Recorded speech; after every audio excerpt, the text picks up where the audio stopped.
Good morning, good afternoon, or evening, whichever applies to your circumstance.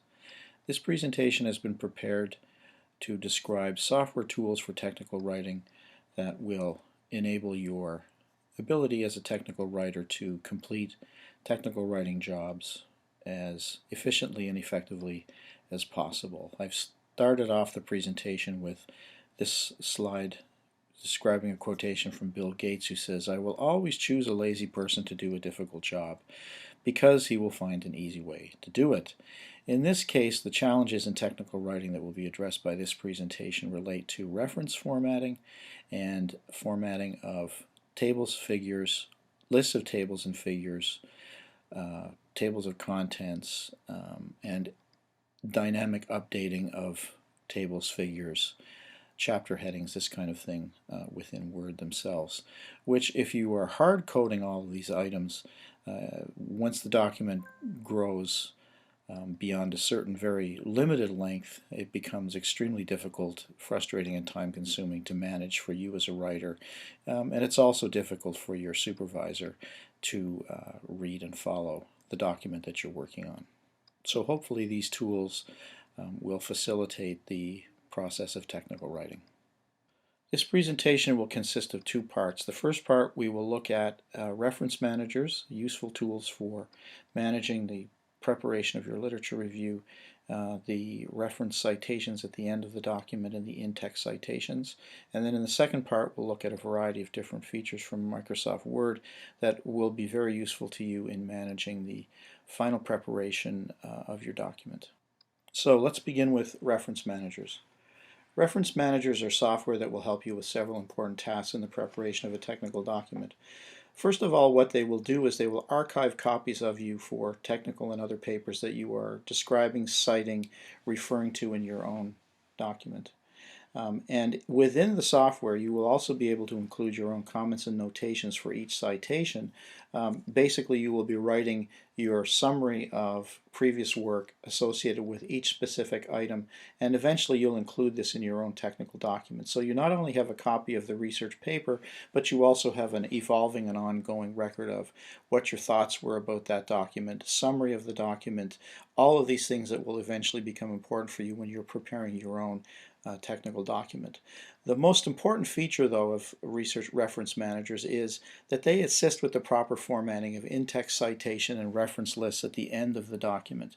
Both of these are extremely time-consuming and painstaking jobs if you're going to undertake them manually.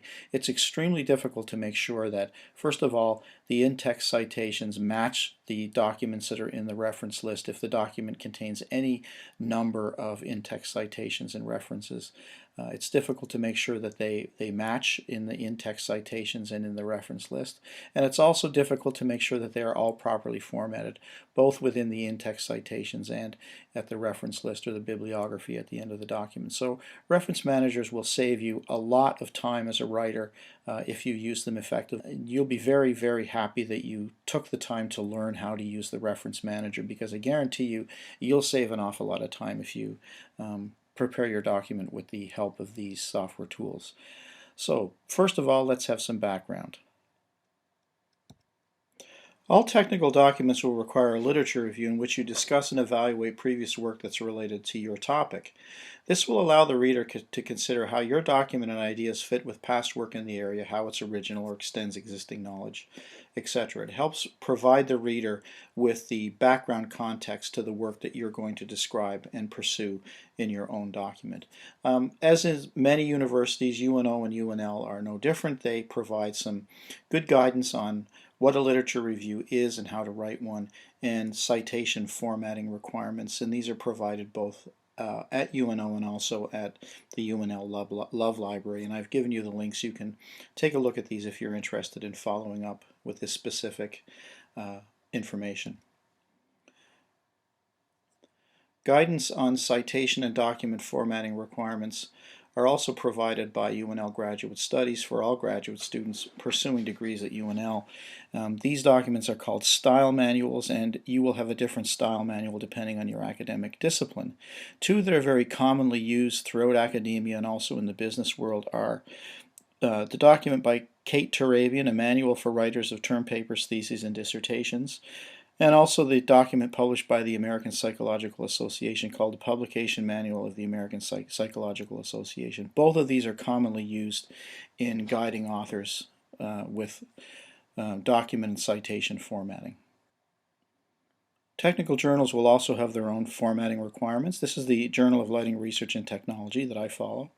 If you look at the instructions for authors in this journal, they will tell you to use the Vancouver reference style.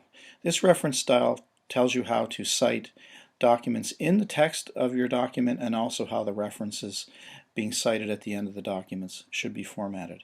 If you haven't followed these guidelines, the journal will return your manuscript to you unreviewed until you've formatted it according to their requirements.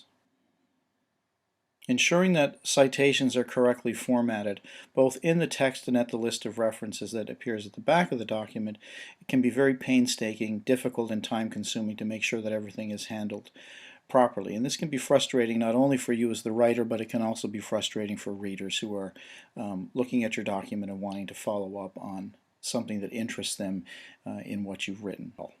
We solve these problems very effectively and efficiently by using Reference Manager software. There are many different Reference Manager software packages that are available, and we're going to use a software tool called Zotero. What I would like you to do is to go to www.zotero.com, and when you do that, you'll see a screen that looks like this. I'd like you to download the software to your computer, and I'd like you to register for an account, and then I'd like you to log into that account. Once you've done these things, let's return and we'll work with Zotero itself. I've downloaded and installed Zotero on my computer desktop, and you can see it's here. Before you can use Zotero effectively, however, you need to download what's called the Zotero connector for Chrome.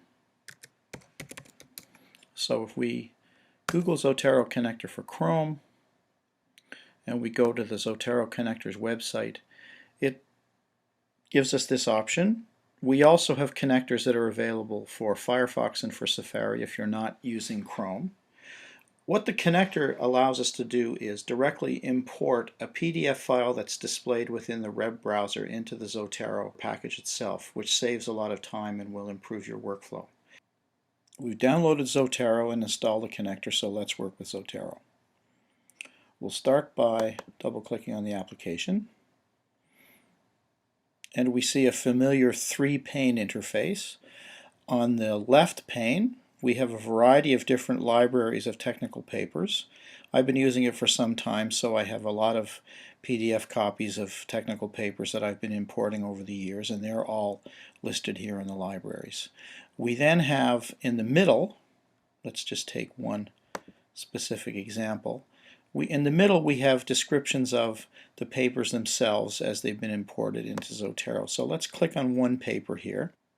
If we highlight one specific paper, you'll note that on the rightmost pane, it's populated all the information that will be used in properly formatting both in-text citations and all of the full bibliographic references that will appear at the end of the paper.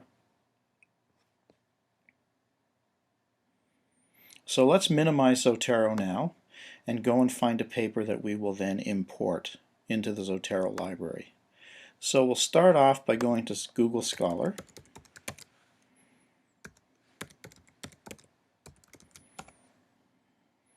And it's giving us a recommendation here, so let's just click on this article. And we can look at the PDF if we'd like. And as I said before, using the Zotero connector, which will be up in the top right of the web browser menu bar, you'll see that it will say something like Save to Zotero PDF. So if we click on this button, it's going to save this to, we don't want to put it in that library, we want to put it in the test folder. So it's saving it to the test folder as a PDF. Once it disappears, the PDF should be then located in that test folder. So let's go back to Zotero. And we see that yes, in fact, the test folder, which was previously empty, now has this technical article contained in that library, in that folder. And as I said, we have all of the full bibliographic information that's going to be used to help us improve our workflow later on. Another thing that we can do, of course, is we can also add notes about the specific article. So add notes, apologize for my bad spelling, summarize, editorialize, material that you will use in your own technical document. So essentially what you're doing is you're writing the relevant text that will then go into your technical document that describes the strengths, that summarizes, describes the strengths, weaknesses, features and benefits of the article that you have now downloaded, which you can then use for your own technical document later. This concludes part 1 of the presentation. Please join me in part 2 to learn about Microsoft Word and Zotero integration, where we'll consider a number of useful Microsoft Word features that allows you to dynamically update your figure and table captions, your lists of tables and figures, your section headings, and your tables of contents. And finally, how we integrate Zotero into this workflow to facilitate and enhance the preparation of in-text citations and the reference list or bibliography that appears at the end of your document.